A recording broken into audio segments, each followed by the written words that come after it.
find a solution to this pollution. Oh, oh, oh. Got to find a solution to this pollution. Yeah, got to find a solution to this pollution. Oh, got to find a solution to this pollution.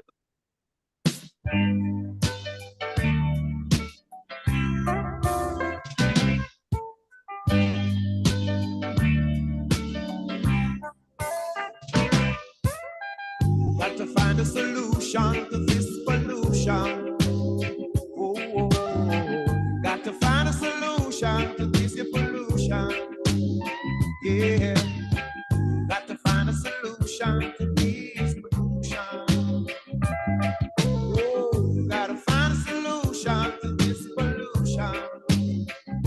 The poor man I feel it, oh, the poor man I feel it, yeah. The poor man I feel it, oh, the poor man feel it, yeah. Gas gone up, bus fare gone up, rent gone up, phone bill gone up, light bill gone up, tax gone up, car parts gone up, and we can't take this bus no. And there has got to be a solution to this pollution. Yeah, gotta find a solution to this pollution. We're growing, gotta find a solution to this pollution. Whoa, whoa, whoa, whoa. Gotta find a solution to this pollution. Only the poor man I feel, yeah. The poor man I feel, oh, the poor man feels, I know. Only him feels, yeah.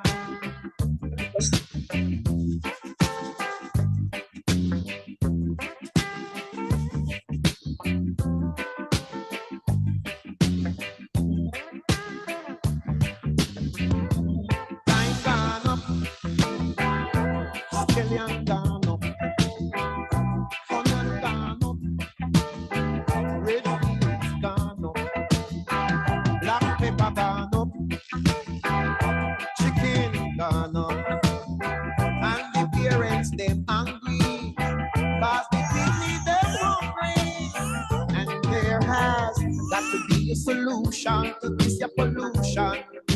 Right now, yeah, got to find a solution to this pollution.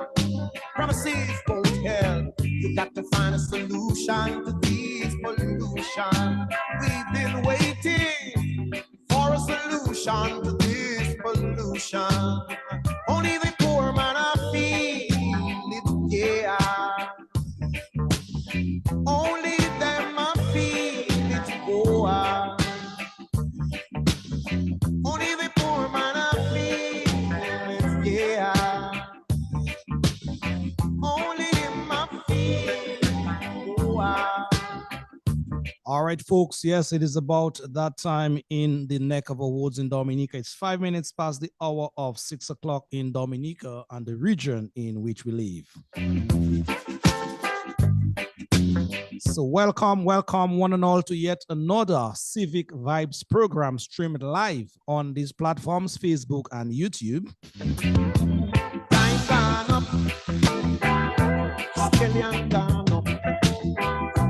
and yes, 2 hours, 2 very, very interesting hours await you guys out there.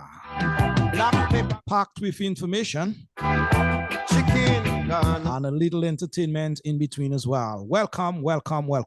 Cause the people they're hungry, and they're we're starting with this one from Brother Peter Tosh entitled "The Poor Man I Feel It." Oh, yeah. Are you guys feeling it out there? Pollution, promises won't help. A very powerful line in this song is saying here, we got to find a solution for this type of pollution. For a solution to this pollution, only the poor man I feel it, yeah. So yes, that is that kind of conversation we're going to have here this evening, a solution-oriented conversation with none other than Dr. Cleon Attil from Antigua and Barbuda. Yes, it's a solution kind of conversation. A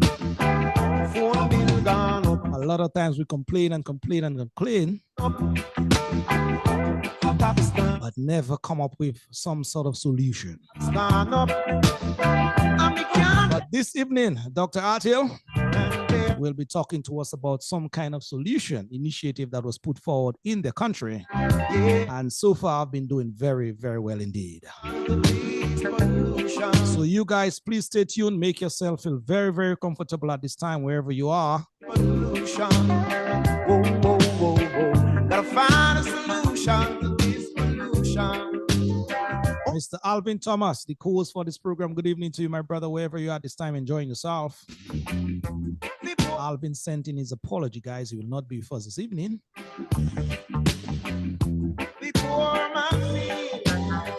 But I am here, and we are ready to go indeed in just a bit.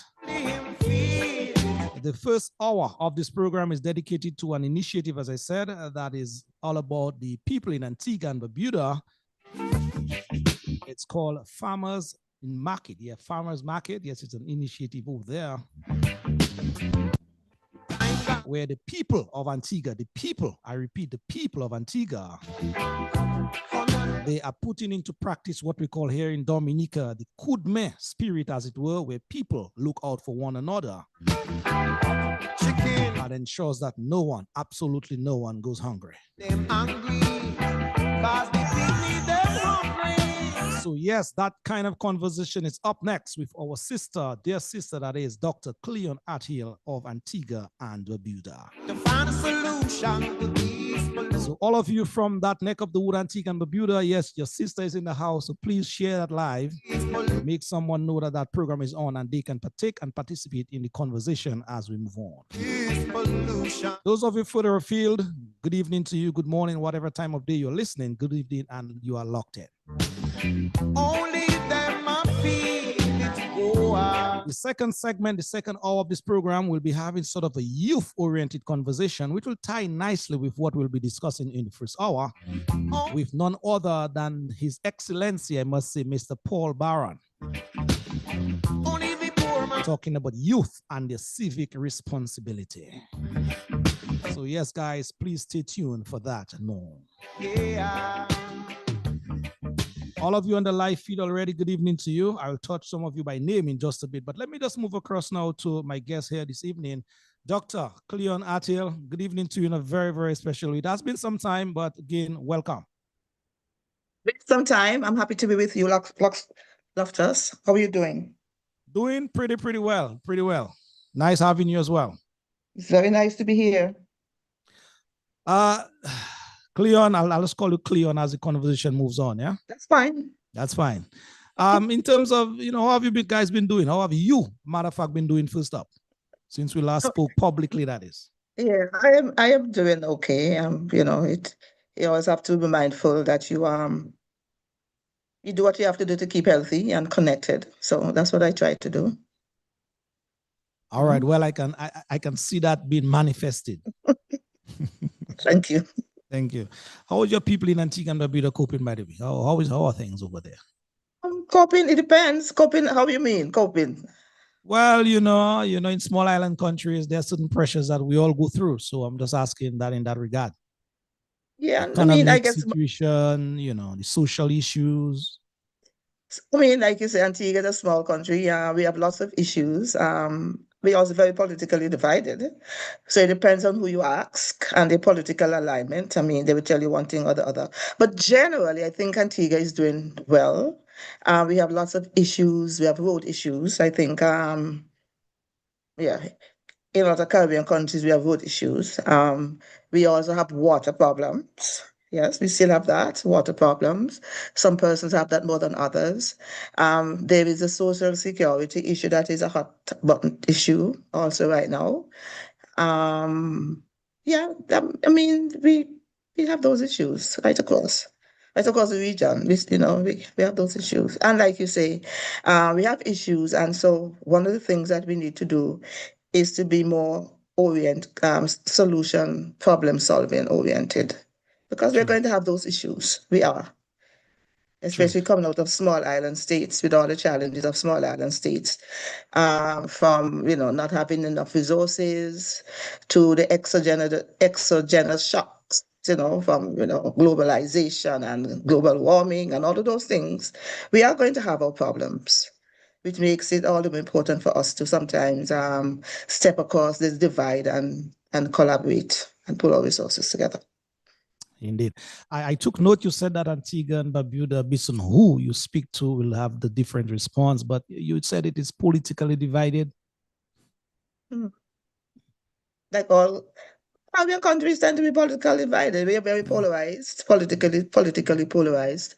And that to me is one of our greatest challenges of development, I think, in the region, where we have people who become so entrenched in their political tents, under their political tents, looking at issues through political lenses, and so can't appreciate sometimes the whole picture, and willing to step outside of their line to come across and even begin to look at solutions. So that is one of the things I believe that in the Caribbean we need to begin to tackle.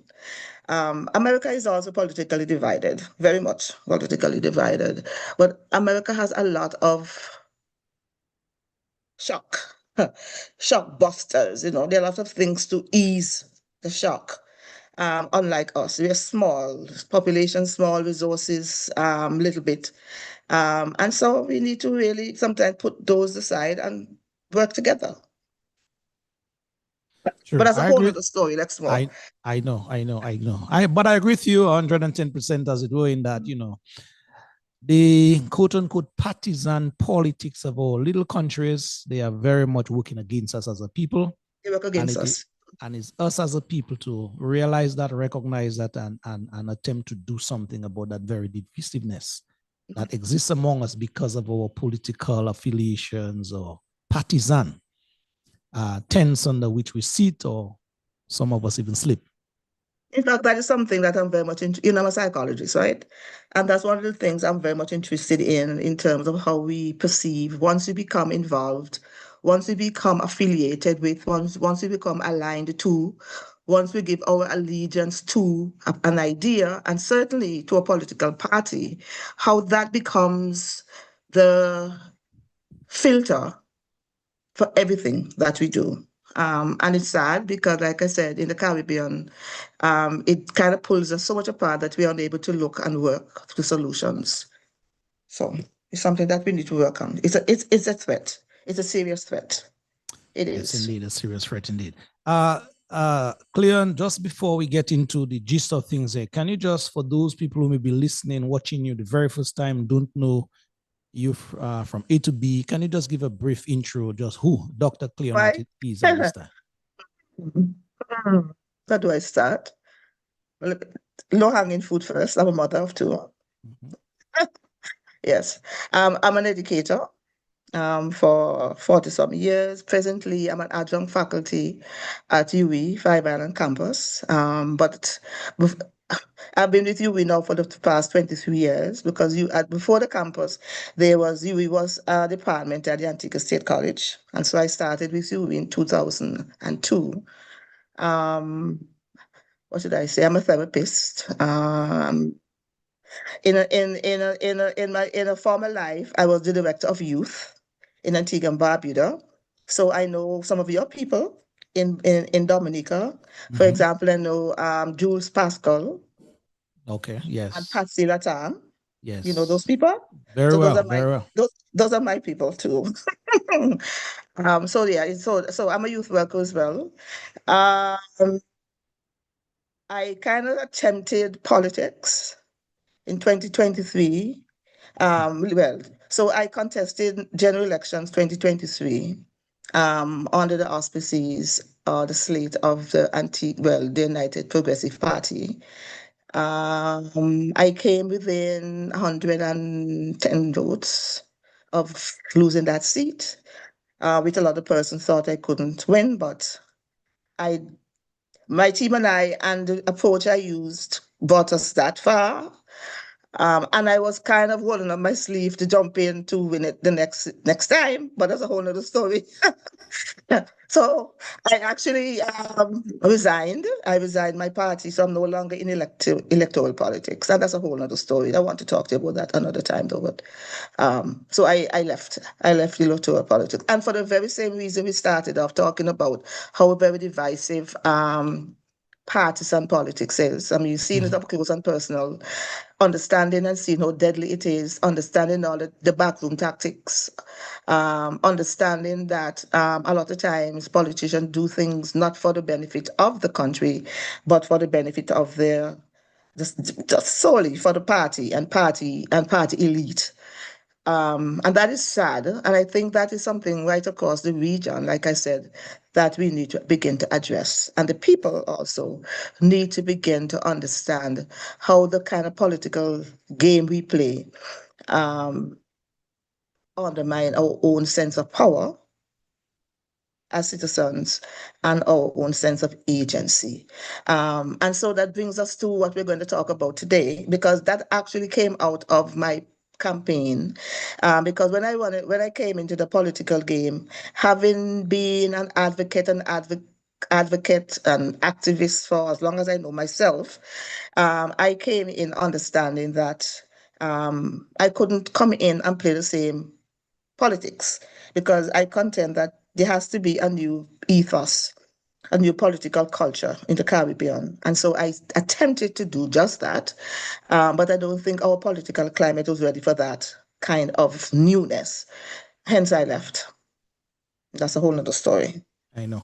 And trust me, I'm very much willing to hear these stories, especially the story why you resigned. I'm willing to tell.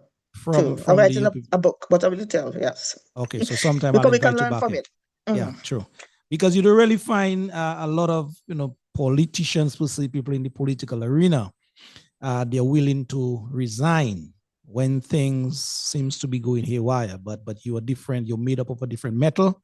So I appreciate you for that. And as you said, we'd be really willing to hear that story from you. Yeah.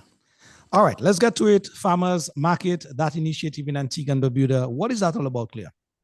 Okay, like I said, the farmers market idea came up out of discussions because, like I said, when I came into politics, I used a different approach. It was the community development, community engagement approach. And when I used that approach, persons thought, oh, you're committing suicide, but if we believe in people, we have to believe in people, right?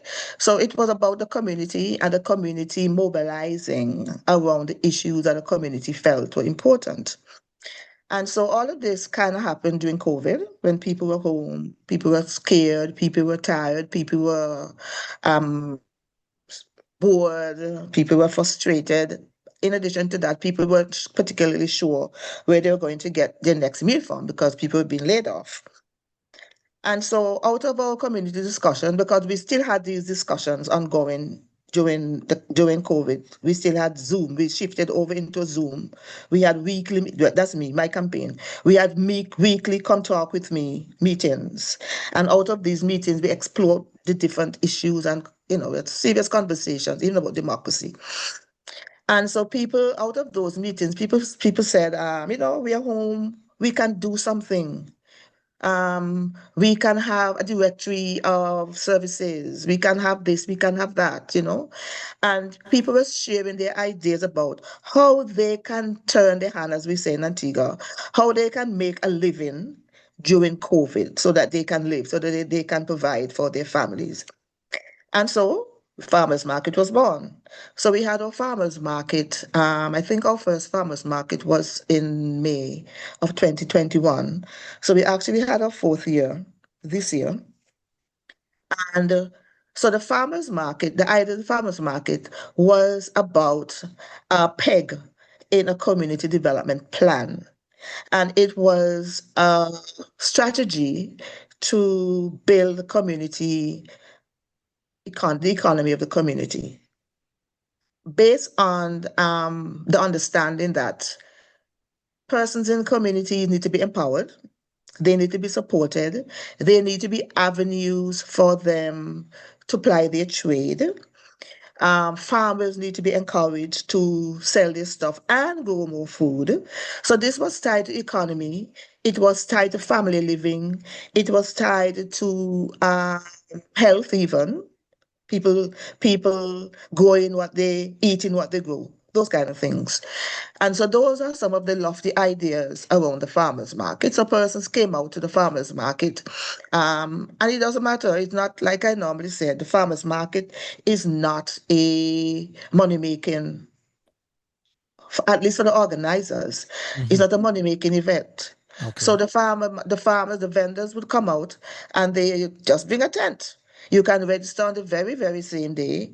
You bring a tent, you pitch a tent, and you set up your table and you sell your stuff. People come in and people buy. And so over the last 4 years, we have had a number of vendors bringing in, offering a variety of things from produce, um, things that they grow in the yard, like the potato and so forth, Yes, yes, fruits, yes. Mm-hmm. you know. We have seedlings, we're encouraging people to plant. We have flowers, things for the garden, and garden ornaments like pots and so forth. And these are things people make and bring in. We have local artisans do their stuff, and I must tell you, some of these vendors who are coming into the farmers market space would have found a hobby or pursued a hobby during the COVID, and they were so good that they wanted outlet for these things that they were making. So we have artisans who come into the farmers market space and they do things like bags, making some wonderful, wonderful bags. We have people doing jewelry. We have people doing, those. What else we have in farmers market? Oh, we have, well, farmers market is, as you can see, farmers market is not just for provision stuff. It's anything at all you can have Okay. in farmers market. So if Okay. anybody is selling a car and they want to come in farmers market to sell it, hey, because we have had a masseuse who came into the farmers market space with his table, and and actually offering the service at the farmers market. We have had persons who bring live rabbits to sell in the farmers market. We've had people who do things like wreath making, people who do people offering honey, people who do cakes and baked goods. Uh, just some people, anything, nothing is off limit for farmers market actually. Anything at all you can bring it to the farmers market space. It's a day we normally have a farmers market on the last Thursday of every month, Okay. except for November. In November, we take it forward a week. So it's like mid-November Mm-hmm. because we're setting up for December. Okay. December is Christmas. And so in December, we have two. The 2 Thursdays just before Christmas is farmers market. And vendors normally look forward to those days because they bring in all the toys and they bring in their cakes and they bring in their stuff. So so December is a very special time. And normally we like to set it up in a Christmas mood. So sometimes we have a Christmas tree with lights and so forth. So farmers market is a wonderful thing. Those of us who go to farmers market religiously as vendors or as the admin team, we just love farmers market. We look forward to going there every single month, the last Thursday of the month. What we have been trying to do, however, that still taking a little massaging, is to collaborate, for example, with the tour company, the tour company, and Yes. so that they can make farmers market on this one day of the month a stop when they are taking tourists across the country, because we also have a food court. Okay. We have a food court, We have at least 2 or 3 vendors who come in and that's their job. That's their offering actually to do food, local food. So they have like sauce and they have like goat water and they have, and of course the ordinary food like your rice and so forth. But generally speaking, we have the cultural food, the pepper pot and the fungi and the fish and so forth. And these go well. Antiguans love to eat. So persons would actually come into the farmers market space just for lunch, because they're going Okay. to buy those things. Yeah. So yeah, that's generally our farmers Well, market. so far, so good. I must say it's a very splendid initiative in terms of people coming together to help everybody involved. I took note of the admin team that you spoke of. What is the composition like of that admin or administration team? The admin team, there's a few persons who are involved in planning the event, making sure the event happens, making sure Okay. that we have the ads, making sure the flyers go out, attending to the needs of the vendors while they're there. So the admin team, about 5 or 6 persons, but generally speaking, on the day you may have 2, which Okay. is myself and Angela. Mhm. But the others may chip in, but they don't necessarily on the day because, of course, it's a work day and persons work. And that's True. another thing too in terms of the farmers market. People often say, why you have it on a Thursday? Because a Thursday is a work day and the farmers market is all the way out in Falmouth, which is quite some way away from St. John's. But one of the things that we did when we tried to when we started out at the farmers market was actually to do a little survey among the vendors. And we asked them what day is the best day. And a lot of them thought that Thursday was so it doesn't pick Thursday out of a random. Thursday was decided by the vendors themselves because most of them all supply their trade on a Saturday in St. John's. And so to have it on a Thursday expands the opportunities for them, to Okay. to make a living. True. True. Yeah. Also, I took note you said that this initiative is not sort of profit driven. No. What Not for about the the not price? for What about the pricing? Who sort of it's cajoles the profit price? driven, it's a business, it's a collective enterprise. Mm-hmm. It's a collective enterprise. So the individual vendors, Okay. of course, is a business for them. you know, the, Mm-hmm. the, the individual vendors who make up the farmers market, but Yeah. the actual organization of the farmers market, in terms of the money that we charge to be part of this initiative, that part is not a money making. Oh, okay. That I So, understand. so to come into the farmers market is a mere $25. And the $25 that people pay, um, like Angela and I often laugh because that is not even enough. The $25 is basically an administrative fee. It covers like the cutting of the grass Okay. of the field that we use, and it also covers the portable potty that we rent as well. And so the monies that we make from the $25 eventually depends on how many vendors come into the farmers market space on any given market day. All right. I now have a better understanding of that initiative. So far, so good in terms of you guys. How has the wider public now received that sort of That is a very good initiative? question. And that has been our struggle because I think most persons agree that entrepreneurship is a good way to develop an economy. In the States, the mom and pop shop kind of thing. So all of us understand the need and the importance of ordinary local people getting into business. I think we understand that. Mm-hmm. But how do we translate that over into actual support on the ground is another issue. So the farmers market support has been inconsistent, to say the least. So sometimes it's good, goodish, and sometimes it's not so good. But the thing about it is consistency is important. So the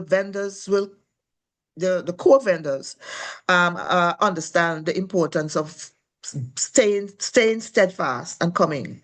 We need to get more support from the general public who would come into the farmers market to support the vendors. Because if I were to say that there is a challenge for the farmers market, that would be it.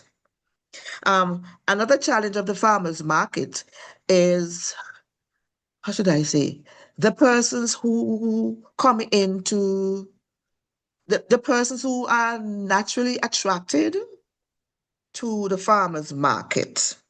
And let me explain what I mean by that. Because we talk about lifespan and lifespan issues. And so we have persons who are attracted to the farmers market who are mid adulthood, late adulthood age. Some of these persons have just retired.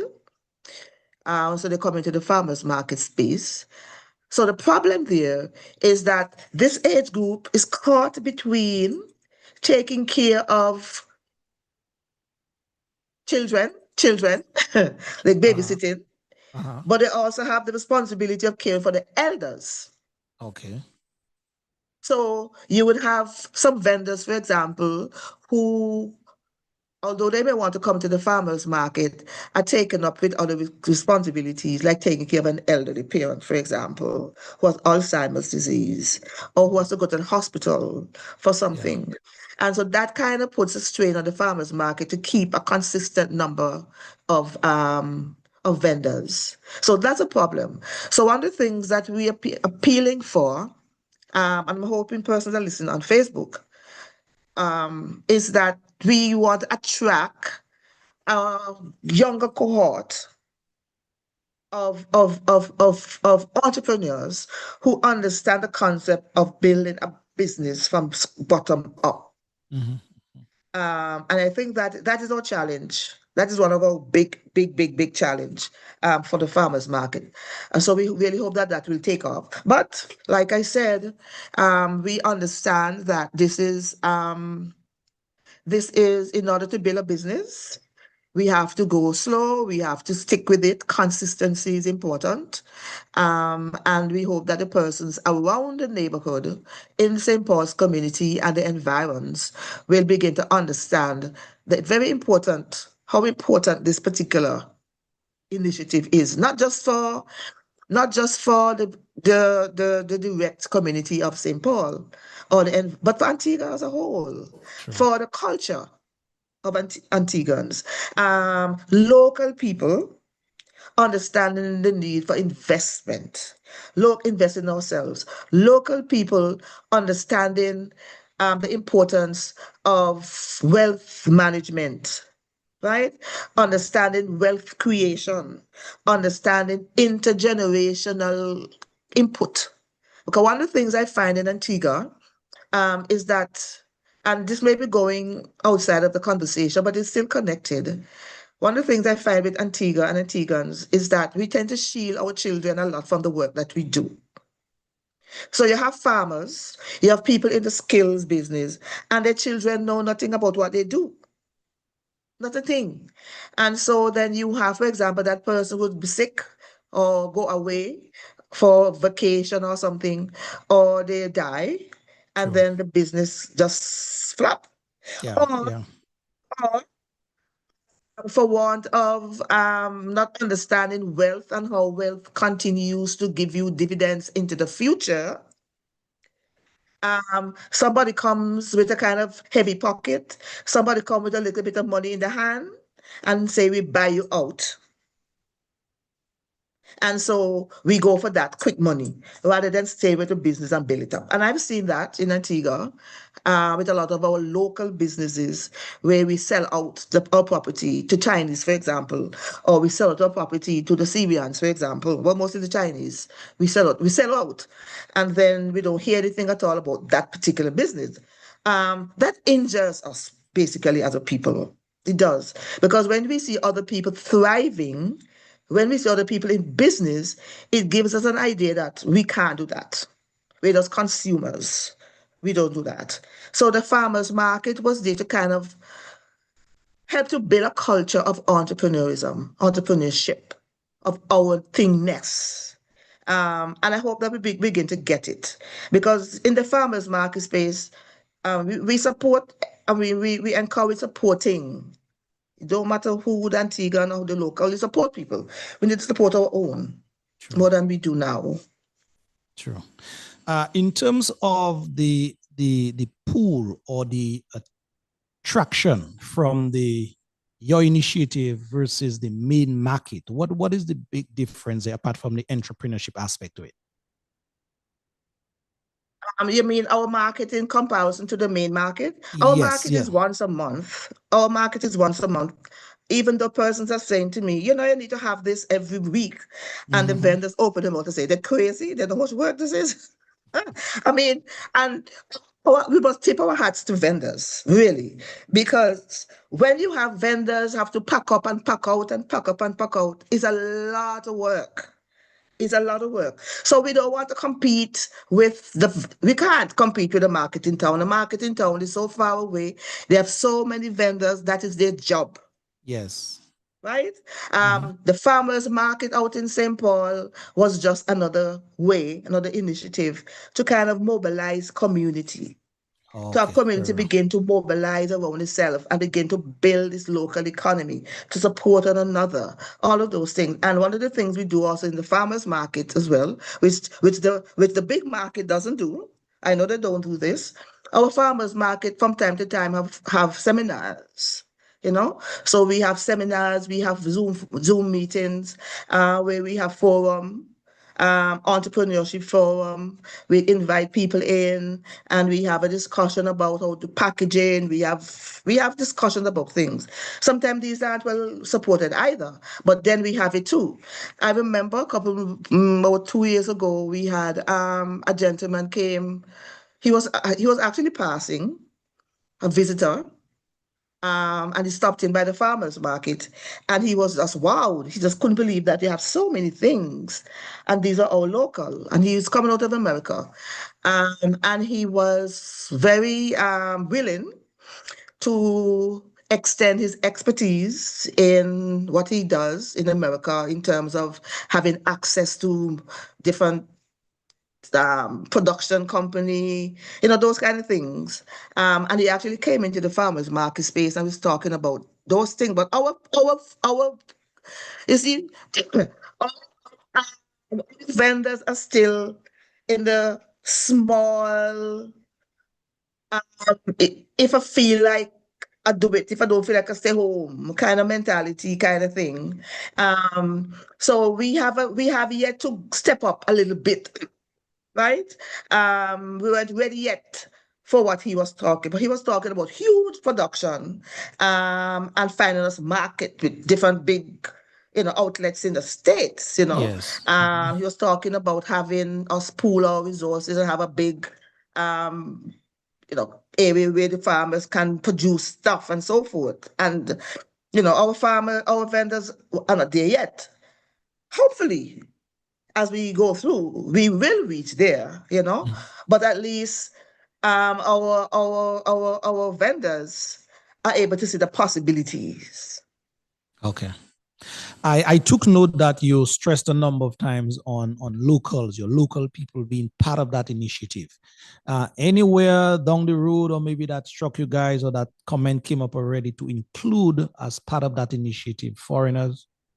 Of course, I mean, it's about community. I mean, if you live in the community, and you're Antigua and you're local, so yes, I mean, we don't discriminate against persons coming into the farmers market, but the whole idea is to have us as locals in the community begin to pool our resources, begin to take ownership of community development through this initiative. So we have, for example, if you know the St. Paul's community is one of the, I think in terms of commercial activity, is second to St. John's.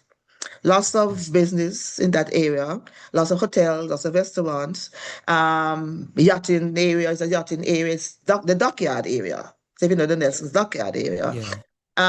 And so we have had support of the expat community. We've had, note that I've said we've had support of the expat community. And they come in from time to time to buy certain things. They will come in to buy a lot of eggs, for example.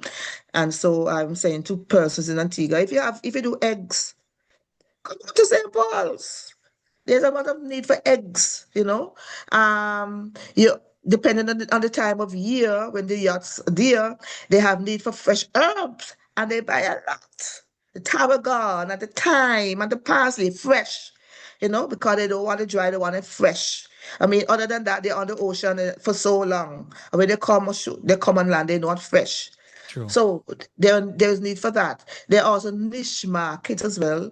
Niche market is a little difficult to market because it means that, you know, you have special people and their goods, you know, appeal to a certain clientele. But still, so we have persons out there who do some very, very, very, very, I'm sorry I don't have a bag to show you. I'm looking to see if I have one. Very, very good bags. And I said to her, your bags rival Gucci. And when I say that, I'm not talking with cheese in my mouth. I'm serious. She does wonderful, wonderful work. She does wonderful, wonderful work. We have another lady who she does jewelry and wonderful pieces of jewelry as well. And of course, if they advertise people coming in. So we need for there to be a consistent vending output in the farmers market, as well as consistent patronizing. So I am going to use this in this forum to put a plug out there for Antiguans. And this, although this is a St. Paul's, is in St. Paul's community, we have had persons from all over coming to take part in our farmers market to both to vend as well as to patronize. So we have had persons who are from the south, you know, to come to vend. So it's open to anybody. Anybody can come, and you can come and you can bring anything to sell. And I think I'm going to put a plug here, even though we have never discussed it. Well, I think it is illegal. I'm going to say in the bring the herb kind of work. It not go work. This one not go work. No, but anything, once it's legal, Mhm. once it's legal, you can bring it into the farmers market space. And of course, if you're bringing something to sell, to vend, then we're also hoping that you will bring your people. You know, you have your circle of friends, you have your family, you have your church people. You bring them into the farmers market to support you and to patronize the stuff. Now, I remember. Just give me a second because I remember talking about collaborating with others, and I spoke about the tours company. But I was also going to add to that we also kind of reached out to APUA as well to collaborate with us once a month. Because the APUA has a moving payment center, right? They have a moving van that goes around to the communities, set up in various communities, and people would go to pay their bills. And so we're trying to get APU to begin to understand the importance of a farmer's market so they can collaborate with us in a consistent way. They've come once, and people came in to pay their bill. And when people come in to pay their bill, of course, people look around. But the whole idea too was to kind of, APU is local, APU is our something. And so to have APU also begin to appreciate the need for them to begin to also support a local initiative like a farmers market. But there's certain other things, other initiatives or other projects that we can collaborate with as well. So if anybody's there and want to come into the farmers market space, I mean, we have a flyer that we send out every month, a couple of weeks before, maybe 2 weeks or 10 days before the farmers market. And the number is there. People can call me. It's 464-5015. The Angela's number is on the flyer. She can kill me. I never can remember Angela's number. Yeah. By the way, just for the purpose of the listeners, what is APUA? You mentioned that a while ago in terms of the collaboration. Sorry. The utilities company. Okay, all right. The utilities company, you pay your light bill and they pay your internet and so. Okay. Yeah. So they have a move-in service center that goes around to the various communities, hook up at various businesses, and they sell. Sorry, and the people go and pay rather than go into town, which is a good thing. It's a very good thing. So they go into the community, and so if they support a community initiative, I think that would be good as well. True. All right, folks. Yes, Cleon, we're going to take a little break now. We have like another 15 minutes with you before we wrap up with you. But so far, so good in terms of the information that you have fed us with here this afternoon. We appreciate it very, very much. Let's take that little musical break. We'll be back in just a bit. Wonderful. Yes. Let's take this one from the very, very top. That is our own brother here from Dominica, Nasio Fontaine, entitled this one, Unite. Unite. We've got to unite. Come on, people. Say we've got to unite. Brother and sister, say we've got to unite. Why can't we unite? Lord, I wanna know now. Why can't we unite? Why can't we unite? Why can't we unite? As Dominicans, as Antigua and Barbudans, as people of this region. Well, my guest here, Dr. Cleon Atil, has been giving us some tremendous information as to a form or an initiative, rather, where people certainly have to unite. It's called the Farmers Market Initiative in Antigua. We must unite. If we must be so far, so good indeed. Every time I look around, I see my people suffer. She's also part of another initiative, that pantry initiative. I'll just talk to her briefly on that after the break. Why can't we unite? But folks, those of you tuning in now, you're a bit late, but rather late than never, as they say. We're talking to our guest here this evening for the first segment, Dr. Cleon Atil out of Antigua and Barbuda, talking about a very, very great initiative that is called Farmers Market.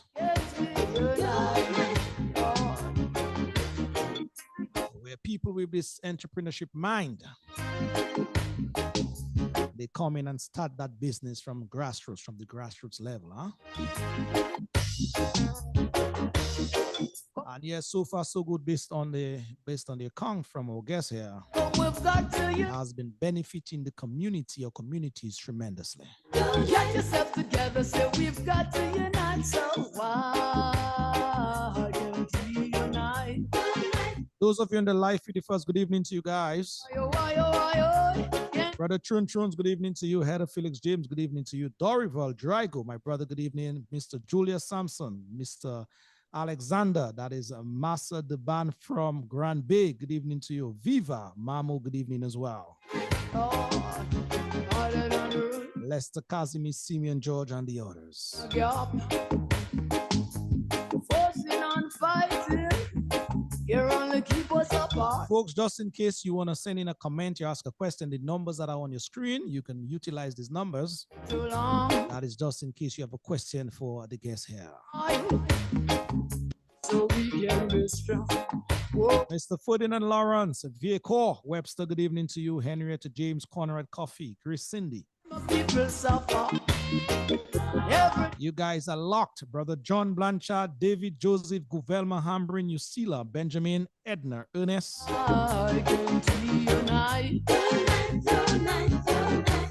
Buddy from Cochrane, Judith Cochrane, good evening to you. Claralyn Warrington, Dana, Philbert Peterson, Mali Ostri, Claralyn Warrington, and the host of you guys here each and every Sunday. Why, oh, why, oh, why, oh, why, oh.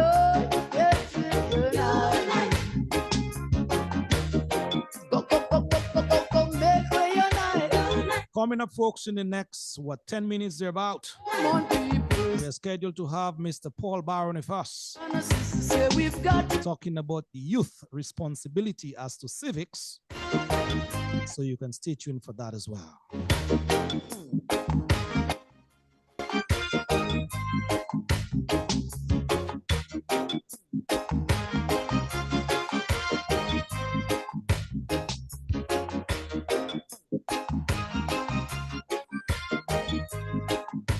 too much sorrow. To all the people of Antigua and Bermuda locked in at this time, good evening to you guys as well. Your sister, yes, in the name of Cleon Artel. So far, so good, doing a splendid job as well. Cleon, just before we wrap up things here, you know, I know you're part of another initiative in terms of, you know, helping people in your community in terms of this pantry effort. Can you just speak a little about that effort as well? The pantry effort requires a whole discussion on its own. But Well, we again, can the just touch pantry on it, effort yes. came up. The pantry effort came up again out of community discussions while I was running in a campaign. And again, my campaign was a community development, community empowerment approach. So the pantry came up, and again out of COVID, you know, but also because during my campaign was built on a couple principles. And one of the things I declared right at the beginning was my aversion to political treating, bribery. It is something that I have been tracking for the last almost 20 years and feel very, very strongly about. And so when Dominica brought that stuff up, I was locked into that thing too, right? So my community know that don't look to Cleon Attil to get a single cent. I told them. They know that. So we had frank discussions around the fact that in a campaign, I will never give anybody anything because it is part of treating, it is bribery, and it is a big risk to democracy and undermine people power. So I said, no, I'm not doing it. Don't, no. So then we had a discussion. I brought it up because, I mean, honesty and integrity for me are very important things. And so I brought that discussion with my people in the community, and then we have a frank discussion about it. So the question about, yes, but there are people in our community who are needy. And I say, I know. I know they're needy. So what we're going to do about it? How can we as a community address neediness in a community in a way that's respectful? In a way that don't let people who needy feel they're needy. Because that's what we often do. Right? And so the whole idea of a community shop came up. That's the first idea, community shop. So somebody said, let's have a community shop. We just we get a building and stock it with food, and people will just shop without money. But then the reality is, where we're going to get shop for food? We don't have no structure, right? And so the whole next idea was, then we can open accounts at various businesses across the community. You go into the business place and you say, okay, I want to donate, but then that will take management. And then we're not sure how many businesses would want to undertake management of accounts like that. And so I said, okay, that may not work. Why not have a roving tent then? Okay, that sounds doable. And so that's where the born. So the community pantry was an initiative to have community people beginning to understand the need to take care of themselves outside of a political hand. And so even though I am a politician that was guiding the process, and in the process, it wasn't that I was given anything, because the things that came into the pantry table came out of the people in the community. So the persons provided everything for the pantry table. They provided food, they provided clothes, they provided toys, medicine like tablets and so forth. I mean, it's funny, it's just fascinating, pantry. So the pantry is about integrity. It's about reaching out to each other. I mean, my campaign was built on this concept, African concept called Ubuntu, because I am, we are, because we are, I am. We look out for each other kind of thing. Yes. And so that is the whole notion of even the farmer's market, is a notion of the pantry, that we look out for each other. We take care of each other. In our greatness, in our neediness, in the things we have, We have to provide for each other. So in the farmers market, you come in and you can get things, you can take things. So for example, Loftus, if for example you planted a lot of, let us say you have a lot of, let us say you have a mango tree in your yard, for example. You didn't plant it, you have plenty mango. You know, pantries there, bring them to pantry. That's it. And when you come to pantry on the pantry day, just to bring things, and you look across the table and you see some pumpkin. You say, oh Lord, I can't unless I have pumpkin. And you just take some pumpkin. Nobody asks you if and or but. So it's a give and take situation, Okay. honoring and respecting and nurturing, and you come feeling empowered. I remember our very, very first pantry.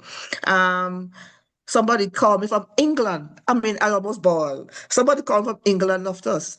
And the person from England said, a friend of hers just called her, excited that her child called her, told her, Mommy, it's the first time we're getting something publicly and we don't feel poor.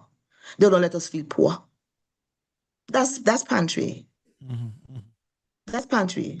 So people come into the pantry with a sense of respect, with a sense of nurturing and caring that you get at pantry. Nobody there making you feel less than. We don't do lines. We don't do pre-packed things because those presuppose something about people, right? We don't have pack up things. We don't give bags that packed food. We don't have people line up. People come into the pantry space with respect and honor and integrity and decency. And that is what we do for pantry. Yep. Just on a side as well, how do you guard against the attitude of people taking more than what they really need at the pantry level? Well, pantry is about Ubuntu. Pantry is about looking out for each other. And so I think people get the energy in pantry that is our thing. It's a nurturing space. And so we don't have the problem with people grabbing up things. Or if maybe somebody may feel tempted just by the mere fact that they see somebody before them taking one or taking two things, they know that they're supposed to do likewise. But I Okay. can't say that we have a problem with people grabbing things. And that is awesome because that is not a cultural reality. People are normally grabbing and rushing for things. We don't have that in pantry. And like I say to you, for me as Cleon Athil, I mean, I've always believed that we are basically good. You know, I believe that human beings are basically intrinsically good. And so one of the things I've always tried to do is to appeal to that. That is the person I appeal to. That's the person I engage, the good. And I hope you engage the good in me. And I think when we do that, people will live up always. You know, we always often appeal to people's base. And if we appeal to the base, people can give you the base. True, true. Well, Right? as I told So, you, as I told you, Cleon, as we're talking privately, this pantry idea or effort or initiative is one that I always dream of. You know, sort of getting off the ground in Dominica to help people in the communities that really need. And so I will be reaching out to you guys out there to sort of give that sort of extra help. Wonderful. We love it. In that regard as well. So yeah, Yeah. but time has come. Time has basically has gone. In terms of your wrapping up comments, as it were, the market initiative, and also if you want to include the pantry effort, what would you want to say, Cleon, in terms of your parting words?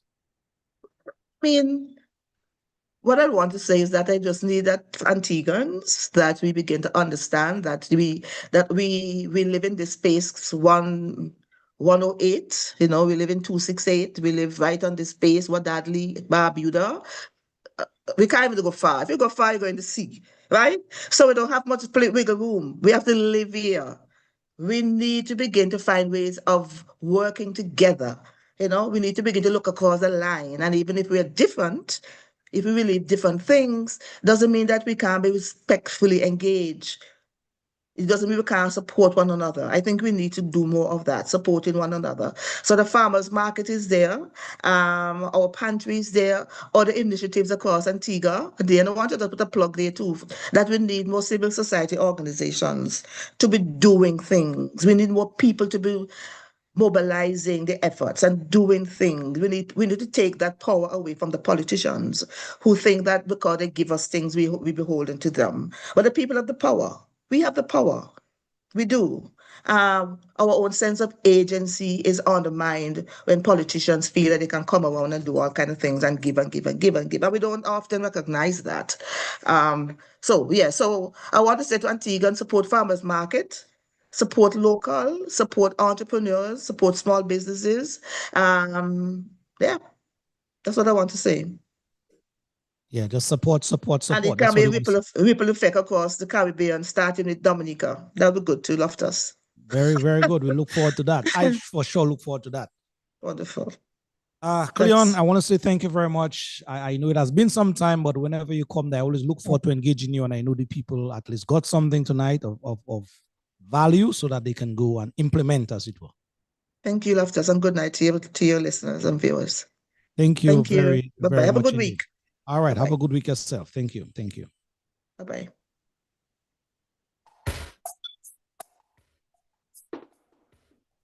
We've got to unite. We've got to unite. A request for this one. We've got to unite. Brother and sister say we've got to unite. Why can't we unite? Someone call and say, Lofty, can I hear this one from Nasu one more time? Why, can't we unite? Lord. So your request is my command, as always. We unite. Why, can't we unite? Lord, united we stand. So divided we fall. We must unite. Topple these walls, Lord. 400 years divided too long. We must unite. So all of you locked in on the YouTube channel, good evening to you. Whoa, whoa, whoa, whoa, whoa. Every time I look around, I see my people suffer, Lord. Every time I look around, Catherine Fontaine, Marlene Shillingford, and the host of you guys there, good evening to you guys in a very, very special way, huh? unite. We got to unite, people. We got to unite. It's imperative for our very, very survival. Why can't we unite? Black and white. Why can't we unite? And remember, unity does not necessarily mean conformity, huh? So we have to agree to disagree and yes, move on. With absolutely no malice, huh? Unite. We've got to unite. Thank you, Brother Nasir, indeed in song. Unite. Get yourself together, say we've got to unite. So why can't we unite? Why, can't we? On that note, congratulations to our very, very own Why can't we unite? Mrs. Thea Lafont Gatson. Why, can't we unite? Oh, Capturing that silver medal in Japan we'll open a gap. Forcing on fire. with a jump of 14.89 meters. 400 years. Yes. Again, our very own Miss Thea Lafont Gatson Unite capturing silver. so we can be strong. She captured gold last year at the Olympics in Paris. Time I look around, Bronze before that in 2022. So this young lady, I can tell you, is on a mission to help put Dominica on the map. why can't we unite? Congratulations to Ms. Gatson, you and your team. Can't we unite? But I bless you. Why can't In that triple jump feat, about 50 feet, huh? can't we unite? That's a very, very good jump in there. Go, make we unite. Go. We'll be playing a little snippet of Thea in terms of when she received that silver medal. And for sure, we'll ask our second guest, Mr. Baron, no stranger to us in Dominica. his take as to what some of what Thea mentioned. As yes, we'll be talking about youth and their civic engagement in Dominica or responsibility. The second hour seems to be a very, very interesting second hour as well. Too much sorrow. So folks, please keep it locked to the sport that you got.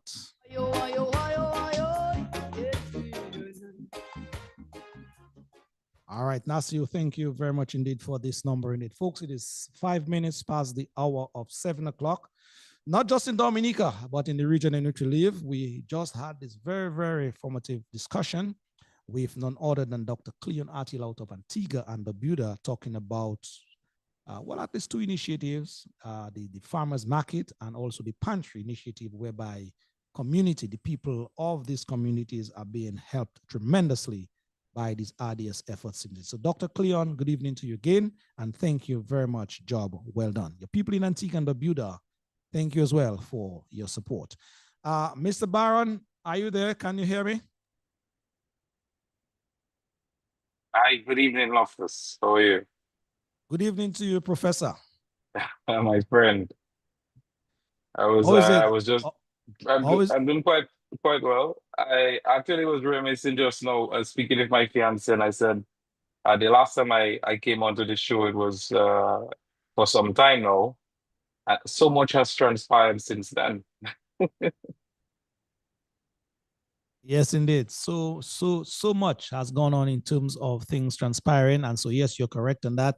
At least the last time you were there, you were not wearing these glasses, so at least that for sure is something new. Well, that much has changed. That is very correct. But so I just Baron, want to, yeah, go ahead. Yeah, I was just saying, how are you? How are you personally? How I'm doing things? quite well. To be fair, I have developed this this belief that I have no initial objection to anything that is happening in my life, really, on the basis that I hold on to the whole prophetic say that we came with nothing and shall leave with absolutely nothing as well. So I'm grateful for everything that is happening in my life, in terms of my involvement in community and leadership. I must say I've spent a devoted amount of time to my family for the last 4 years, well, 5 initially. I'm also a father of a newborn son. So as you'd imagine, that brings tremendous joy to me. I reside in Portsmouth, but the last time we spoke, I don't believe I was speaking to you from Portsmouth. So Portsmouth is actually home for me now and my family in the entirety. Even the whole question of the ability to participate in the electoral process. So Portsmouth is home for me and my family now. Okay, thank you, Paul. Indeed, thank you. So you're part and parcel of what is known in Portsmouth to be the bright and creamy spot. You're part of that. Well, I want to hold true to the fact that I am bright, but the creamy aspect, I certainly don't know if that is something I'd want to describe myself as such. But I am bright indeed. Yes, indeed. Again, Brother Baron, thank you very much. Whenever I need your assistance in terms of you coming on to speak on any matter, especially when it relates to the youth, entrepreneurship, whatever it is, you're always willing to come on. So again, I want to appreciate that effort. I know your family man, as you said, Sunday is normally time for family, but you made time to be here with us on the vibe so that we can, kind of go through some certain matters this evening. So again, thank you. Absolutely, it's a pleasure, and thank you for having me, Loftus. Yeah, you may have taken in some of the conversation before, at least 5-10 minutes. In terms of what you heard coming out from Antigua and Barbuda, read this farmers market initiative / pantry. What are your initial thoughts? I think it's a quite an innovative attempt to get involved certain stakeholders within the whole agriculture sector, so and how it can translate into getting those supplies to the persons who are needed. I didn't hear the aspect or what it relates to in terms of its monetization, because I wonder sometimes when we have very ambitious ideas. How it is always a question of how it is sustained. So I missed out that aspect of the discussion, but certainly I think it's a wonderful opportunity. Yeah.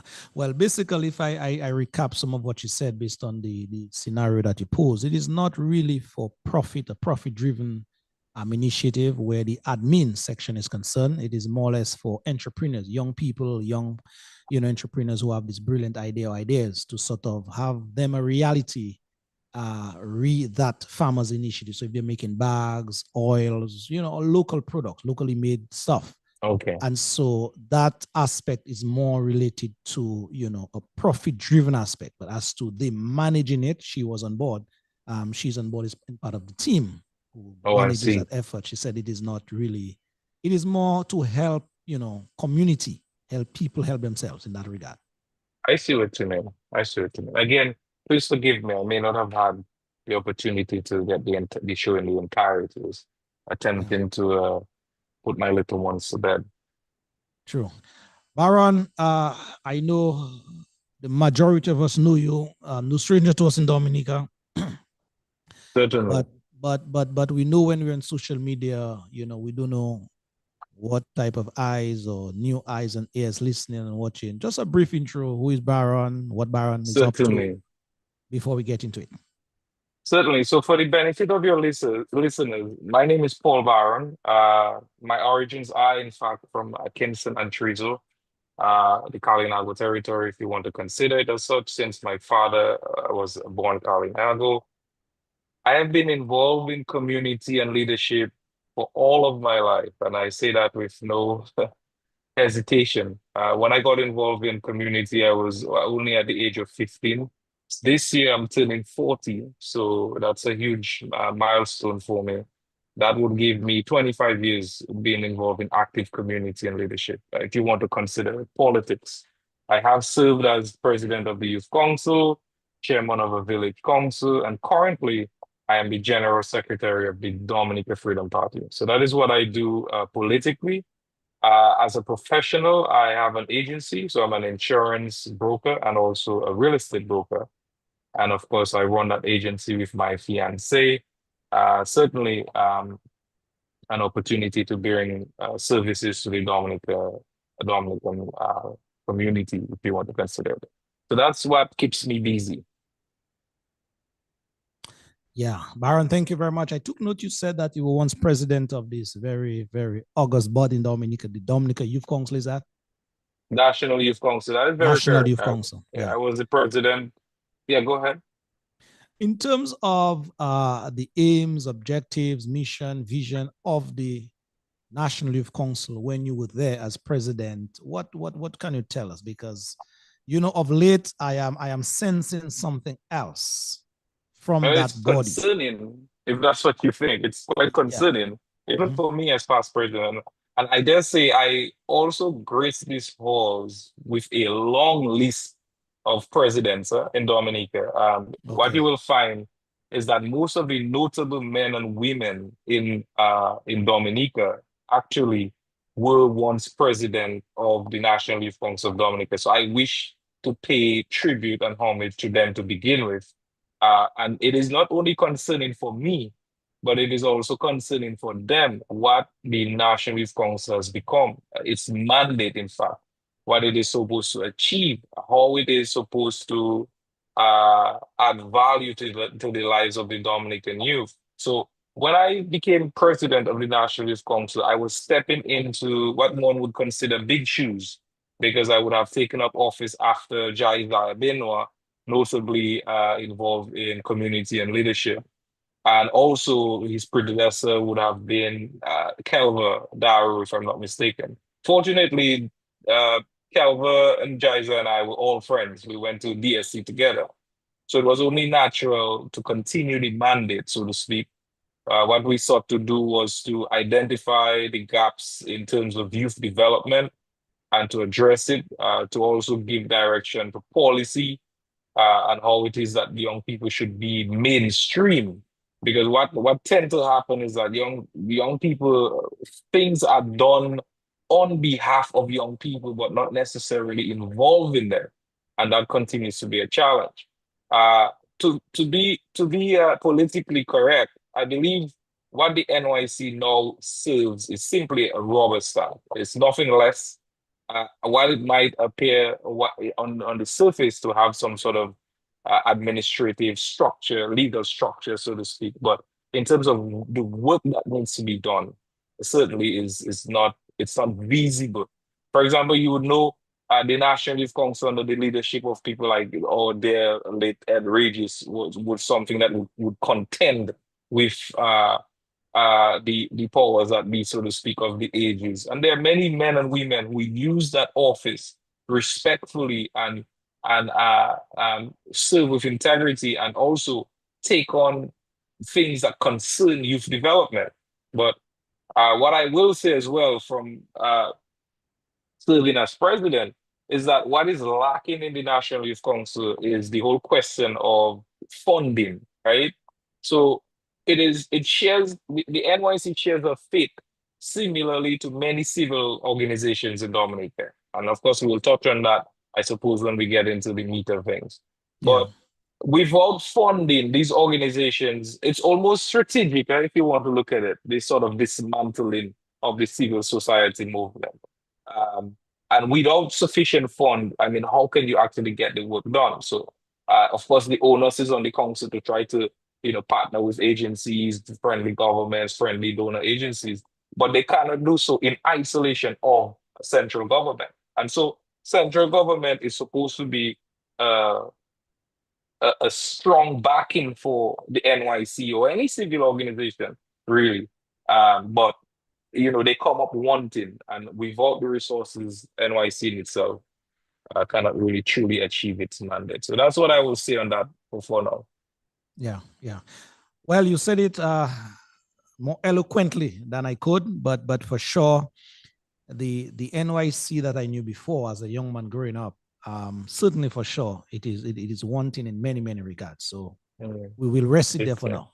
Yeah. Yes, indeed. for sure. But yes, Baron, we are here to sort of speak on a similar engagement as we're in topic where young people, they're concerned and their responsibilities as to their civic responsibility back to society, giving back to community, giving back to country, to family. Where would you want to sort of springboard that conversation, as it were, as it relates to young people in particular and their civic responsibility? Well, what I will say is that this topic is quite timely, because I actually had a discussion just recently on my radio program that I have on Posse Vibration, and we were looking at the question of civic responsibilities. So I suppose I can lean from that angle as to what we saw was both the opportunity and the pitfalls, because what I will choose to highlight more so is the question of why isn't young Dominicans engaged, really, or why there is a lack of engagement, really, or a lack of interest, if you want to consider it. And I was reflecting on this topic before coming on here, and I thought really, I do not blame any one young Dominican, who is in this current stage of either being disenfranchised or not feeling involved or not feeling that they're part and parcel of the process, right? Because it is one thing to toot the whole question of youth and youth development and your young people of our future, but those things are something very strategic, or what we say in most times expedient, right? So yes, it will serve the interests of someone who, let's take, for example, someone who's running for office, to rubber stamp young people, or to say that young people are our future and that we should, concertedly develop their or help to develop them. A few pictures here and there, a few nice speeches and flattery words, right? But if it boils down to someone in Tetmon, a young man in Tetmon saying, "But how do I get involved, really, beyond these electoral cycles? How do I get involved in my community? How do I contribute meaningfully to change?" Because I've always maintained that people make decisions to the degree that they're informed and knowledgeable about prevailing opportunities. So you and I, for example, are businessmen. If we're not aware of, let's say, credit facility how do we simply know how we can access those funds? I'm using that as, of course, as a lesser example, but what it means is that for a concerted period of time, and I like to I like to from a sort of uh, academic influence. I like to look at this period and closely pin it to the length and time of which we have experienced this current regime, right? And people may want to shy away from that. And I say that because it is informed, we should be informed of the reasons why we got here, right? So this whole question of Dominica's national identity was something that was crucial in our well-being and our development. So you had post-70s, post-60s, 80s, 70s, you had this whole Black power consciousness, this whole indigenous awareness, so to speak. People wanted to be part of the process because a more conscious people, a more self-aware people is also very potent for anything really because they band themselves. And I heard you spoke about the whole question of unity. So what they do is they would band around a common interest, band around a common motive, right? It was necessary for development because we had this post emancipation, post colonization, the liberation of our country, an independent state. So yes, obviously everyone wants to be part of the process. But after a while, while we got the machinery in place, uh, one government comes in, another government goes out. But this whole question of wanting to lead has always been, or who should be the best candidate to lead has always been a very contentious thing among small islands, let alone Dominica. So now we see the 2000s, right? The early 2000s, when we're looking at the whole question of the boom, the dot-com boom, the whole rise of the world, technology, innovation, expansion, modernization, globalization, right? So Dominica should be well prepared at that time to ride the wave because the sail has been set. The people are conscious, they're aware, they're strong, they're able, they want to work. But what we see happening with the commencement of the Dominica Labour Party's grasp on power, and people have to understand. I'm not sure how much Dominicans know the diversity in political parties, far right, center right, far left. These things are critical because what we see is we see political organizations, we see people, but we don't see their philosophies. We don't see what drives them behind the scene. We don't see their internal uh, sort of policies, right? Now, the Labour parties are, for all reasons, we have known to be, I mean, they might think they're a bit center, but it has always been leaning to the left. And you have to appreciate that. Why? Because all our friends are leftist led organizations or governments, so to speak. So show me your friends, I'll tell you who you are. Now, what exists and what is very evident in a left wing ruled state or government is that there is always a dismantling of the systems that are supposed to enable our well-being in a country. It is all throughout the world. Civil societies extinguish, free speech extinguish, militarization of the police force evident, uh, the quenching down and on the rise of independent thought evident. So Dominicans must point really to where the problem is. All right. So if you look at this post emancipation period, you'd see a thriving Dom. I know I was born in the 80s. I got a brush of it. I was born in 85. I got this feeling, this level of the Dominica oneness, so to speak. And all of a sudden it's extinguished. So what has happened over the last 20 years to sum this up, this first point, is that there has been a deliberate process, a deliberate attempt to muzzle people, for lack of a better a way of putting it. So you see Dominicans, I go around, I observe them all the time. There's a sense of hopelessness. There's a sense of intimidation. What do I say? How can I say? How can I say it? How can I not risk being victimized? How can I not risk losing the little means that I had. So the whole question of civic duty, civic responsibility is not something that is popular on young people's mind because they do not know lawfulness. Yeah. Yeah. So I am understanding what you're saying, Baron.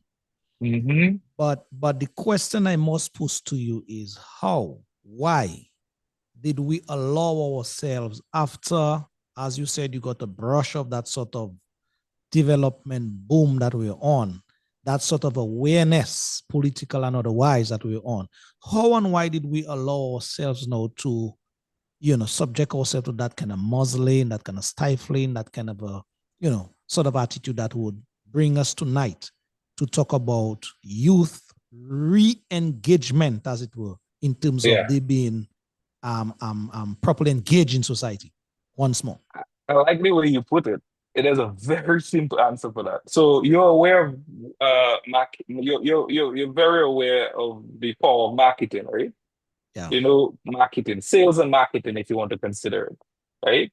So what you have at play in Dominica is this whole propaganda machinery, so to speak. So Dominicans are people of, how you say, they're very sincere, right? We are very sincere people because we were born and bred to be such, if you want to consider it. Yeah. So let's look at a real example. Someone offers themselves up within the community, they're involved in different activities, they're well known, their children, are well respected. We see those persons as being ideal candidates because they have the sort of um, they have this sort of impression on the minds of people. So of course we think they're well intended and they want the best for the community. But you see, what has happened in Dominica is that this whole question of leadership has moved from being servanthood or being in servitude to the people to becoming a monetary exercise. So what the offices that exist to serve the people are no longer doing so for the pure reason of service, but an opportunity to generate. So it's being monetized, right? So that's one side of things. So the other side of things is that Dominica, the Dominica Labour Party has a well-oiled machinery, propaganda machinery. Now, marketing works to the extent that if you see a bunch of numbers flashing before your eyes consistently for a week, by week 2, you are going to play the lotto with those numbers subconsciously without even having thought over why you played the lotto, right? So what the DLP does is it brands a lot of these things, a few projects here and there, a few handshakes here and here, an opening ceremony here and there, and vividly position that with the use of technology, social media, and constantly bombard the population with those things. Now, the population is under the illusion that things are happening in such a manner that is so exponential, but it's really an opportunity to justify the reasons why men and women who are intended to serve in us to remain where they are. Okay, so it is always the intent of helping the organization, and the organization is the DLP. All right. So persons see that all the time and they feel that, hey, things are happening, the country's on the trajectory that it needs to be. But what it does is it sort of erodes people's love, if you want to consider it. Because if you feel that you are that someone is well, or always say they have good intentions, but at the end of the way you find out, well, that man just chasing a dollar bill, and I'm the electorate, I'm the one who's supposed to put you where you are, is left with nothing. Then I mean, what choice do they have? So what we think on the surface is good actually is not. It isn't. And so when this whole question of civic duty and responsibility comes forward, I mean, no young Dominican is very serious minded about what they should do for nation building because there's nothing in it for them, you know. And sometimes what happens is, this whole NEP's two-tiered. I mean, when you consider the National Employment Program, yes, it employs a vast majority of young Dominicans. But what happens? The National Employment Program is not very dissimilar from chattel slavery, Loftus, right? What's it? I'll explain. What's I'll it? explain. Chattel slavery, right? Okay. Mhm. I'll explain why I use such a brazen term to describe the National Employment Program. Because what happens, in fact, supervisors are overseers, right? So the similar manner in which you would guard slaves on an estate, that's your common supervisor for you in most cases. Then you have the slave masters as anywhere from someone who is serving or someone who isn't serving, someone who is serving at the level of the central government, but giving direction supposedly.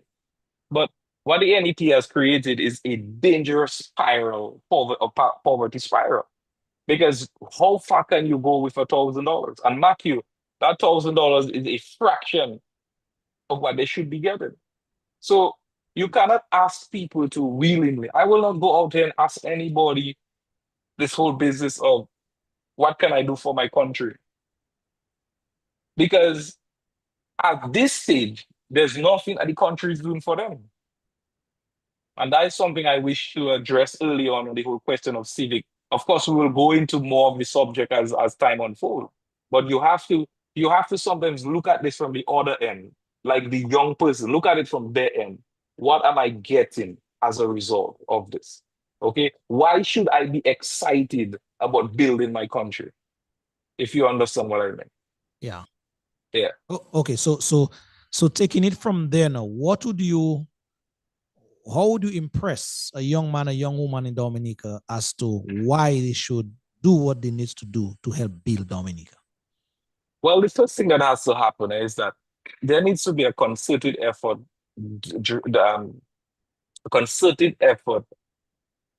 directed at human capital development, law first. So that is critical.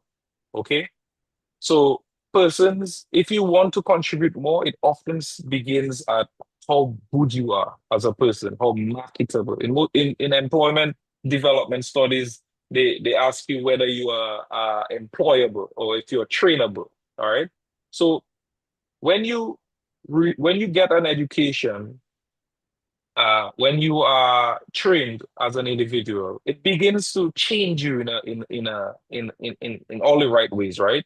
So what education does is it enlightens you, right? It enlightens you to want to aspire to be more. That is the basis for education, other than giving you tradable skills. But what young people are caught in this trap, Loftus, is that when persons, for example, go to the Dominica State College, they get an associate degree, they're fired up, they figure like, hey, listen, I'm on this, I know that I can do more because I have a associate in economics, I have pre-health, I have psychology, of the different disciplines.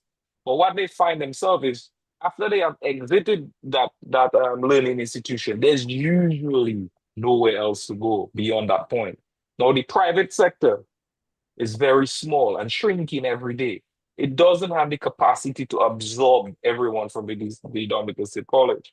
And then you have the question of the government, which is supposed to be, in fact, is the major employer, not having the capacity either to absorb these young people. So what do you find? Frustration creeps in, antisocial activity creeps in, teenage pregnancy creeps in, the whole question of drug abuse and alcohol abuse creeps in. So there are many social ills. So it's like you have somebody who is a prime candidate, but then you have so many illicit pressures that could easily sweep in. It's almost like the battle of the souls, if you want to consider good and evil, right? So yes, you've been trained, yes, you are inspired, but where do you go from there? And Mr. Murray points to that all the time. I was actually reading an article about the whole question of this population crisis and this whole unemployment as well. So there's a lot of things that is stacked against our young people, Loftus, and I hope you can appreciate that as well. There's a lot of things that is stacked against our young people, and it is about time we begin to tackle these things head on to say really uh, where we are and how serious that problem is. You know. Yeah. What I can concur, where I can concur with you is the point where you spoke of the abuse as it relates to alcohol in particular and some illegal drugs. Brother, as we speak, this situation in Dominica, I can tell you, if it is not nipped in the bud sooner rather than later, they will have a lot of, spiraling out of control, that is. Young people will be, have to be medicated, have to be in the hospitals for different reasons, rationals. The health is under pressure because what I see when I move around the length and breadth of this country, Baron, and I know you're seeing it as well, is that young people in particular, they engage themselves in these types of substances and activities to sort of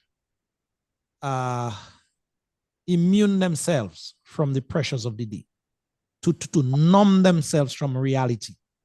Right. You have that as well in the music, the type of entertainment that some of the young people engage in. And you tend to feel sorry for some of these young people because they really want to be, if you talk to them one-on-one, better citizens,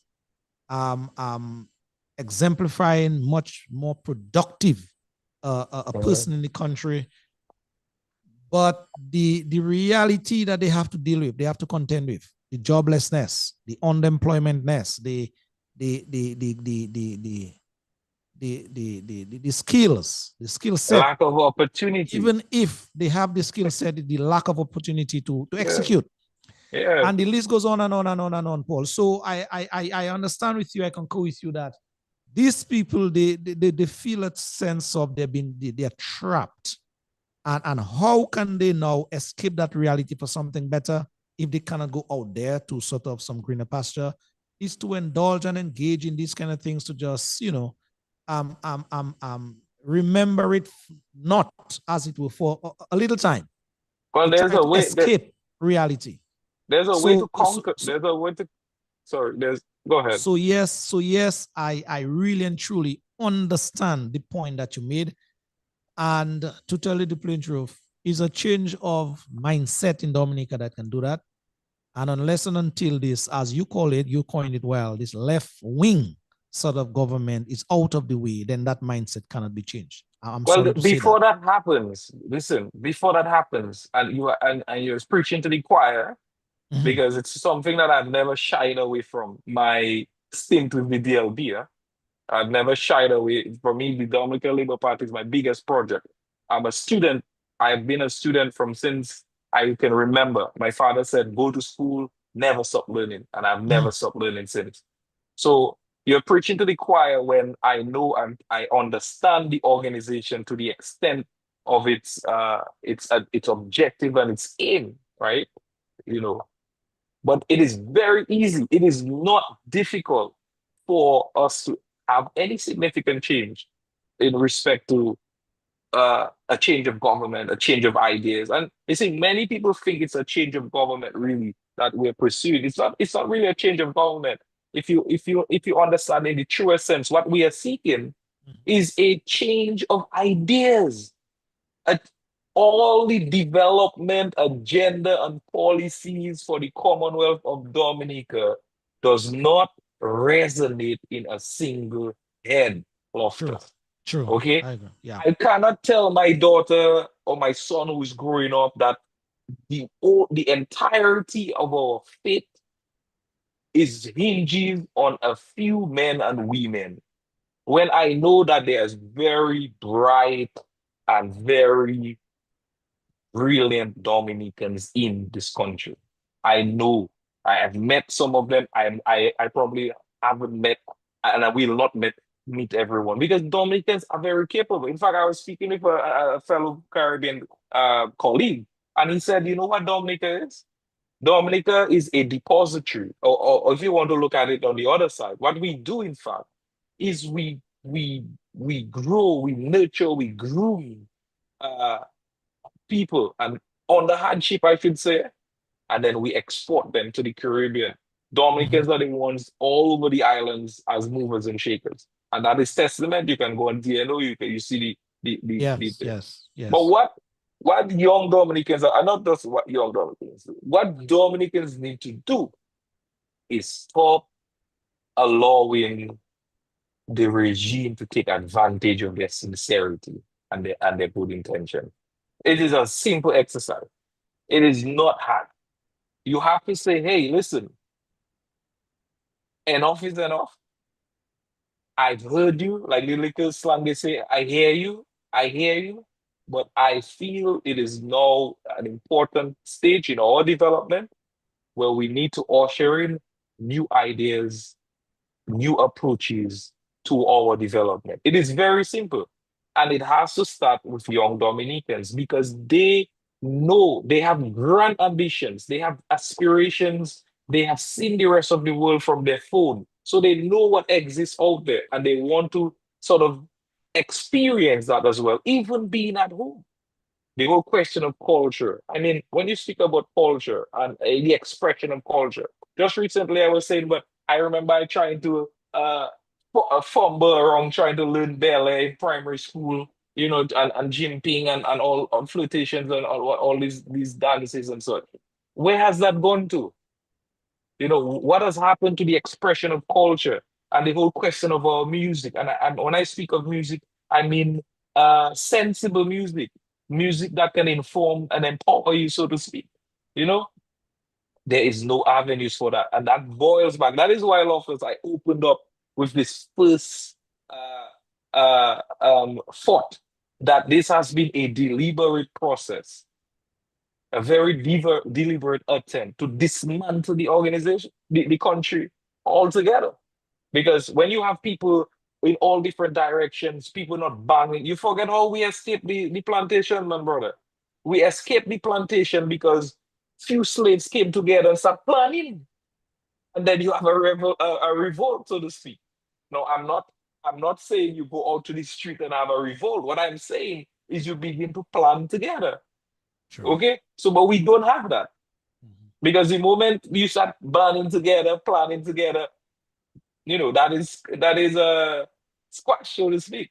So No, you see how we are on the slave plantation. We've never left it. yeah, but I agree with you, Baron, and I also want to differ in a little regarding that. No worries. The Mature enough. the spirit that is within us as Dominicans, Right. as my first guest tonight said, the good spirit. I think after a while, or let me take that back. I knew after a while that good spirit, that spirit that is in us, that is ministering to us, as it were, as to what is good for us as individuals, family, country, community. That spirit will find a way to, as Prevail. you say, band together and do what needs to be done to sort of extricate ourselves from all this sordid mess we have been in. Because trust me, brother, that cannot continue for much longer. We have been at this juncture for much too long. There are lots of people suffering on the ground in Dominica. Some of them choose to do it, you know, loudly, like myself sometimes. The majority choose to suffer in silence. And that is what really and truly, I believe, one day will bubble over. And as you said, I am not exposing any revolt or any freeing over, any whatever it is. But after a while, even in the natural aesthetics of life, if you put a pot on the fire, Paul, and you leave that thing with fire under that thing, the laws of physics. Exactly, it going to boil over. Something have to give.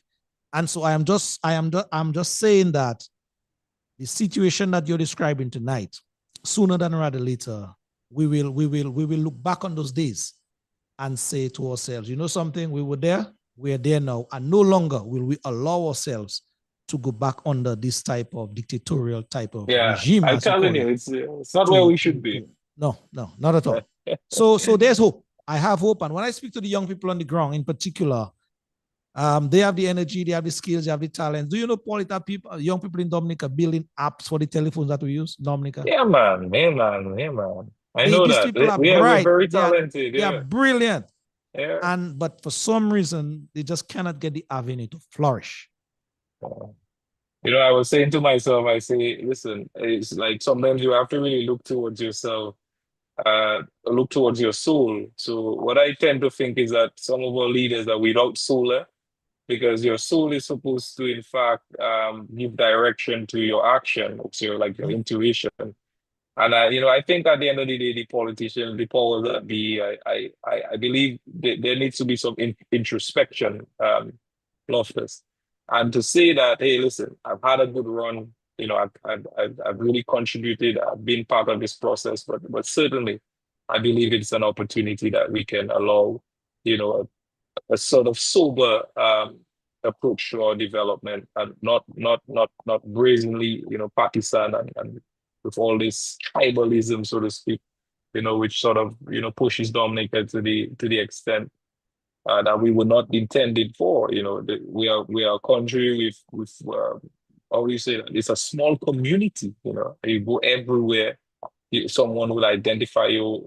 It's a very small community, and I think it's about time we've had so much hate and such in Dominica. It's really a time that we should, as you suggest, go past this bad episode, man. It's like a nightmare. Yeah. We are now experiencing the tail end of our 40-year wilderness. Yeah, it's true. Yeah. Political wilderness, that is. Yeah. What's her name? Thea Lafon. Right. I heard you mention that just now. Yeah, she copped another medal, silver, that is this time at Tokyo in Japan. And so I'm gonna just play some of her in just a bit and then get some of your thoughts, because the time is for sure is yes, I can see that. Yeah, is running out. So let's see if we can play that video of a young woman, Dominica, doing a thing at the games in Japan, and we'll get our guest comment.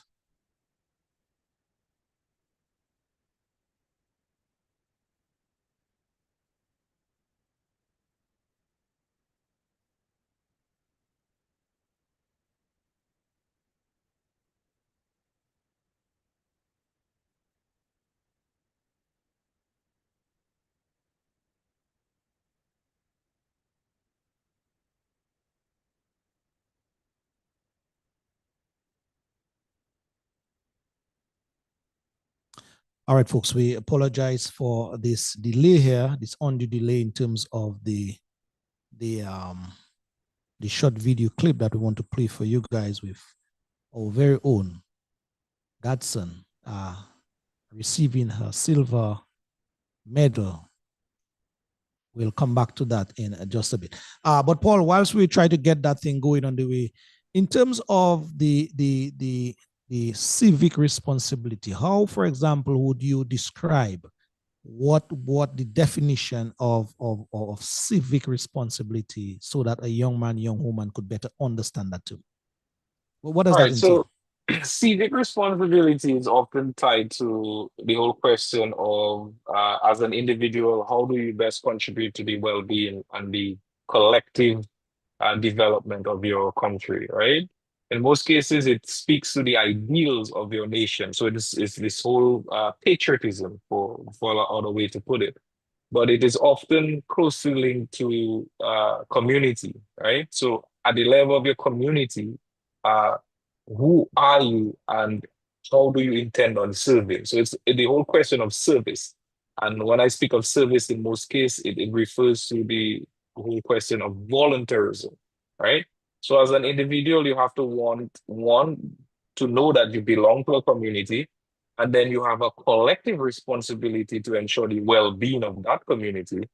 And whatever you do in terms of your vocation, sometimes meaning what you do for work, is what you help or you use as a medium to contribute to the whole. So that is really the whole question of civic responsibility, but it is closely built, it is closely tied with your sort of national essence or national essence rather, you know. Yeah, indeed. The only unlikely thing is it only comes around once a year, you know, when independence is coming up. But that is something that should be sort of not just be thought about, but not taught, but practice in the everyday lives. You'd agree? Of course, yeah. Collective consciousness. How do you contribute? You know, find ways to serve. You know, that has to be on the forefront of young people's mind. Because you see, what happens with civic responsibility is it changes you. You know, it makes you a different person. You become a different creature if you want to consider it. You know, so yeah, I would definitely recommend any young person to find ways to serve. And as I've often said in the past, also to lead from where you are, because sometimes we tend to think that we have to be at the helm of the organization or, you know, somewhere close to the source of power to want to contribute. But you can in fact lead from wherever you are and to make meaningful change, you know. Yeah, true. I agree. All right, my brother, let us just take a little, we are having a little difficulty in punching this video in terms of Thea receiving her gold medal. Not the gold medal, sorry, silver medal. Let us just take a little from Nasio and then we come back to wrap up in just a bit.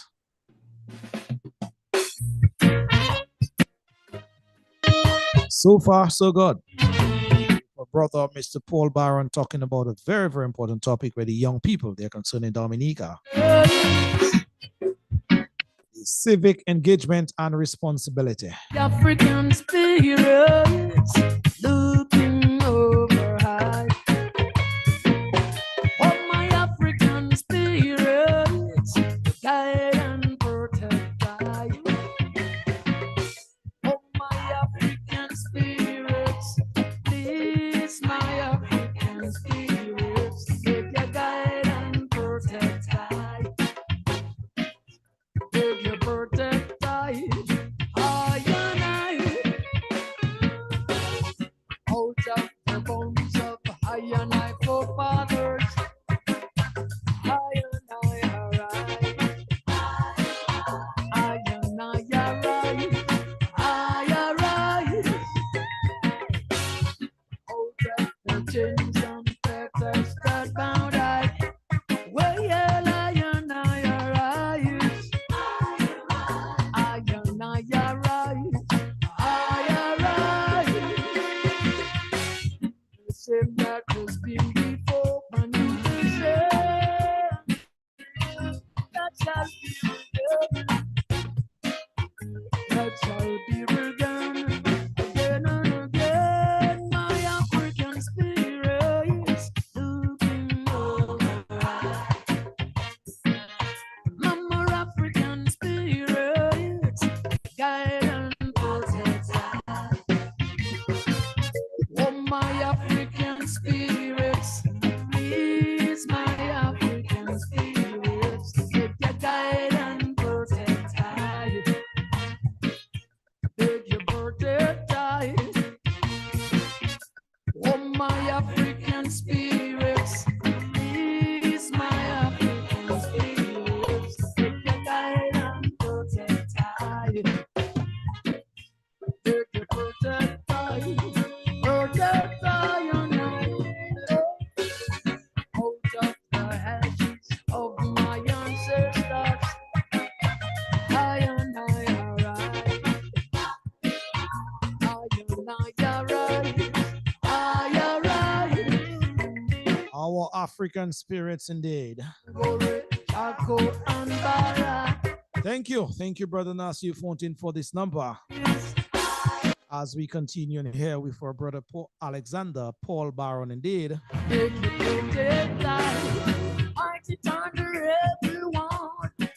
Speaking to us about the responsibilities, as it were,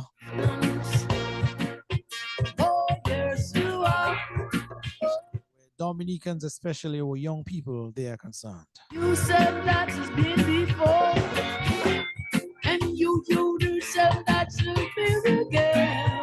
Let me use this opportunity to tell all young people out there, yes, please don't give up, huh?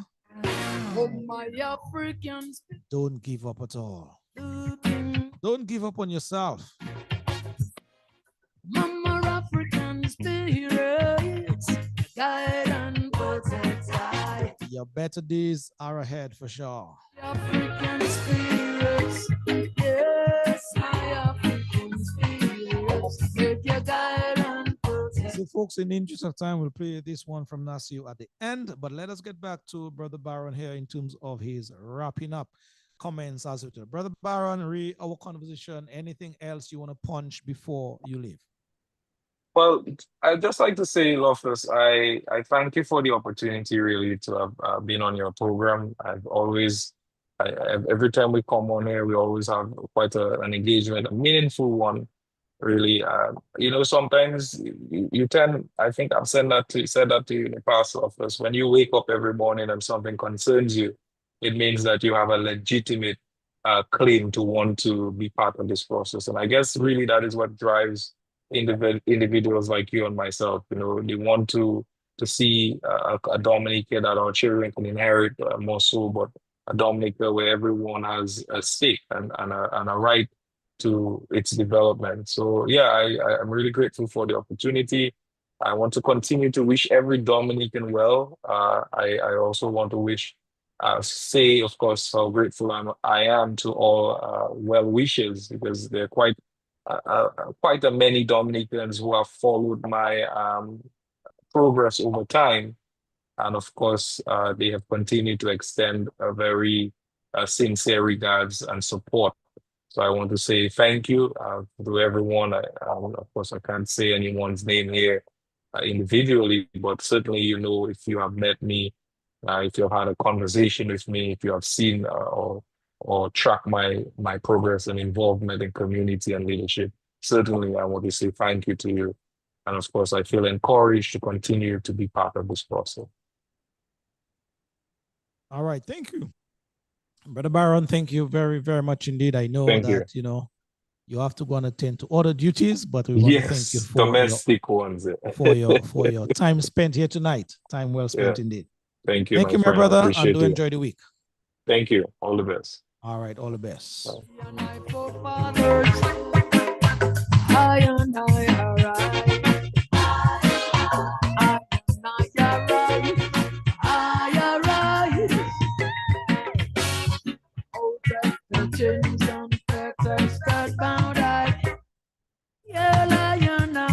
All right, folks, that is it. That is it right here.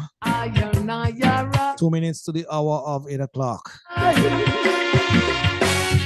Same that was been before, and you can say that's how it began. That's how it began. Again and again, my African spirits looking over. Mama African spirits guide and protect us. Oh, my African spirits, please, my African spirits, take your guide and protect I. Make your protect I.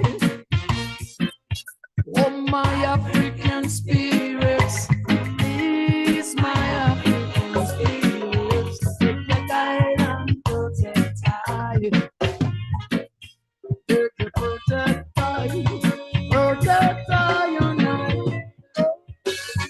out of the ashes of my ancestors.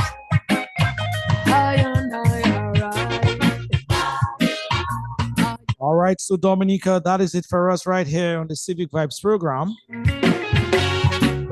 Want to thank in a very, very special way our two guests who showed up here tonight. In the names of Dr. Cleon Attil out of Antigua and Barbuda. And you just heard Mr. Paul, yes, Paul Baron from the Nature Eye. On behalf of Alvin Thomas, who was absent tonight, and the Civic Vibes team, wishing all of you guys a very, very good week ahead. That has been before. And you see you guys same time, same place next week, that is, for another program of national importance. Yours truly, Loftus Dira, signing out. Bye-bye. I love you. looking over.